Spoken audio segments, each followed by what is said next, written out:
আল্লাহ বলছেন যে ইয়া ইবনা আদম, হে আদমের সন্তানরা, ইন্নাকা মা দাউতানি ওয়া রাজাউতানি গফরতু লাক, যদি তোমরা আমি আল্লাহকে ডাকো,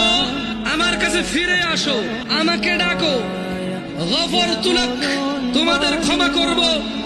আলা মা কানা ফিকা ওয়ালা উবালি, ও আদমের ছেলেমেয়েরা, আলা মা কানা ফিকা ওয়ালা উবালি,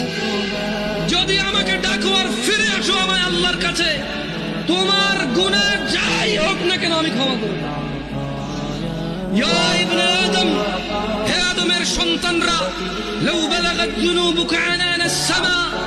যদি তোমাদের গুনাহ আসমানের মেঘমালা পর্যন্ত পৌঁছায়, সুম্মা ইস্তাগফারতানি,